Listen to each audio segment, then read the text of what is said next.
Everyone is getting more addicted nowadays, and I'm not just talking about drugs or alcohol. Addiction is literally everywhere. It's like we need to be stimulated every second of the day, and it's gone to the point where we can't even sit down and eat without putting it on a YouTube video to watch. Overindulging in these addictions can drag us to a life we don't want, turning us into a drug addict, an alcoholic, a porn addict, or even worse, a Discord mod. By avoiding these destructive habits, we avoid going down that dark and miserable path, and on the other side, we can become more productive, confident, ambitious, and ultimately more fulfilled and happy with our lives. I know we've all tried to quit these addictions ourselves, but only to be on day one again every single day. It's a constant uphill battle. But don't worry, by the end of this video, you'll have everything you'll need to finally get your life together and finally break free from these habits. But before we dive into what we need to do, it's important to first understand how addiction works in our brain. Addiction happens in our brain's reward system. When we do something pleasurable, like eating chocolate, playing video games, having sex, drinking alcohol, or smoking weed, our dopamine level goes up. This makes us feel happy and experience pleasure. But then a wise monk will come up and tell you, in life, everything is temporary. What goes up will always come back down.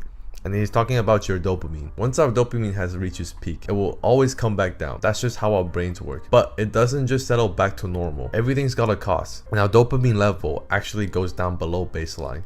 When our dopamine drops below baseline, we experience unpleasant things like tiredness, lack of focus, lack of motivation, and hopelessness. It's like the feeling you get when you just want to rot in bed for the whole day. But our brain doesn't want to stay below baseline and experiences pain and discomfort. So it seeks more instant pleasure to bring our dopamine level back up as fast as possible. But remember, what happens when you seek too much instant pleasure? You eventually go back down and experience pain once again.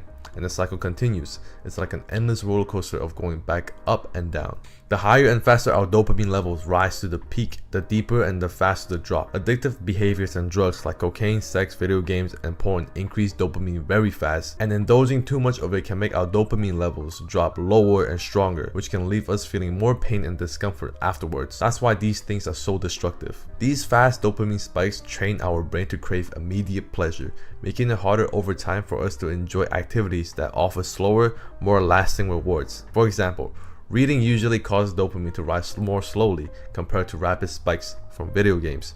That's why it's so hard to sit down to read a book when you're a video game addict. If you're a video game addict trying to quit League of Legends, or just someone who struggles with some other addiction, normally people would just tell you to just stop doing it. Well, the problem is that whatever you're addicted to has been such a big part of your daily life, it's almost impossible to give it up. The addiction is basically almost the same as brushing your teeth or showering. It's a part of your daily routine, and you can't just suddenly get rid of it. So, how do we actually quit these addictions? Step 1 is to actually have the self-awareness to admit that you're actually addicted and it's becoming a problem in your life. Some people will just cope by saying, I play video games to relax and socialize with friends, but in reality they spend 8 hours a day screaming into their mics, destroying their own mental health because they just had a bad teammate. Playing video games aren't necessarily bad, and it's far better than sticking needles in you that you brought from a stranger off an alleyway, but it only becomes a problem when you can't control yourself from playing video games and the activity itself controls you instead. Step 2. I used to spend my days glued onto my chair, frying my dopamine receptors and my mental health with League of Legends. But one day, I realized that this was actually becoming a problem. I had nothing going on in my life, my body looked malnourished, I haven't touched grass in weeks, and I wasn't happy with the way I was living. I knew I needed to change, so I started to really get into working out. I eventually noticed that I've slowly played less video games. I was spending more time working out and just didn't have much time for video games anymore. I was also spending more time learning about fitness by watching videos on YouTube, which took up more time away from video games. I even started to get my dopamine from the workout itself, since I always felt good at the end. I was also experiencing happiness and the pleasure from seeing myself progress. Working out has become my alternate source of dopamine. Instead of going cold turkey and completely eliminating the bad habit, we want to find another alternative source of dopamine that is healthier for you. We want to replace your addiction with something else that raises your dopamine level slowly, like reading, yoga, drawing, or even as simple as socializing with friends. Step 3. However, simply just replacing an addiction with something else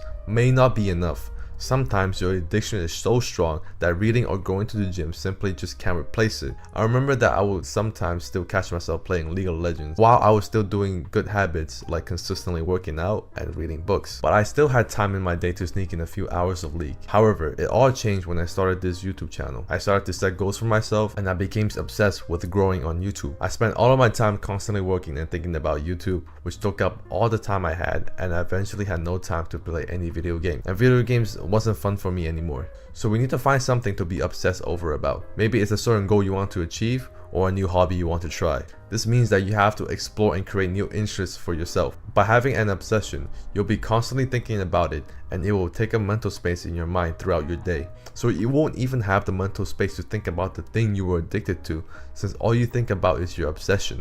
But still, keep in mind that there will be times where the urge to do the bad habit constantly pops up in your mind. So a really good tip I personally use is to not think about resisting the bad habit itself. For example, every time I get the urge to play games, I never fight the thought of don't play video games, don't play, resist, because that will always lead to giving in and doing the bad habit. Instead, I just think of a thought that makes me happy. For you, maybe it's like a childhood memory. Maybe it's your parents pushing you on the swing and you're laughing and you're just having fun. Give this a try. Every time there's an urge, just think of something else other than a bad habit that's pleasant and it makes you happy. Step 4. There are going to be days where the mood just looks like this picture right here, which can make us feel crap for the whole day. And when we feel like crap, we naturally look for things that will give us a fast, pleasurable feeling to make us less crap. A lot of times, we do these addictive things as a way to cope and as a way to cover and run away from our crappy feelings. Feeling crappy is usually a result of our poor mental health. But if our mental health was healthy in the first place, we wouldn't feel like crap to begin with. And if we never feel like crap, we wouldn't turn to those pleasurable activities to cope with our crappy mental health. Some things you can do to improve your mental health is to meditate, being grateful for little things, talking to people, being in good physical shape, being kind to people, and most importantly, stop playing League of Legends. Step 5. Even after doing all of these things, sometimes I still find myself doing the bad habits like grabbing lotion and going on in the incognito tab to watch adult content whilst playing with my little eggplant. I still had a porn addiction despite me doing other good habits and finally stopping my League of Legends addiction. So, how did I free myself from my porn addiction? Well, I've realized that every time I'm in this phase where there's this girl I really like and I potentially want a relationship with, my urge to go on the hub completely disappears. It's like I became a new person and it feels like magic. It was because I just couldn't see the girl I like being in a relationship with a version of myself that's a chronic fapper. So I had to change my identity to someone else that I think the girl will want to be with. That made me completely stop going on the hub because that's not who I want to be anymore. I had to change my identity. Changing your self-image and your self-identity can be really powerful, since people act in line with the person they think they are. If you think you're someone who's addicted to video games or porn, you will continue to be that person that struggles to quit. But if you think that you're someone who's already got their life together, you won't even think about quitting porn or video games, because a person who's got their life together doesn't have a video game or a porn addiction. So think about the ideal person you want to be and strive to be that person every day. Step 6. Now, there will be days when you're going to relapse, and that's just part of life's ups and downs. When you do relapse, it may feel like you just fell all the way back to the bottom in getting over it, and you're back to square one. However, relapsing doesn't necessarily mean starting over completely. It's important not to be too hard on yourself, because filling yourself with negative emotions can lead your brain back to those bad habits as a way to cope. Forgive yourself if you slip up, and focus on the progress that you've made. For example, if you're overcoming alcoholism and stay sober for a week, but had a drink one night, acknowledge your achievement for that sober week. Then set a new goal of staying sober for 2 weeks. This way, you're always improving and moving forward. I went from playing video games 8 hours a day, fapping every day, and feeling like crap every day, to someone who can actually feel good about themselves and is proud of the progress that they've made so far. Quitting addictions isn't linear and will involve some trial and error.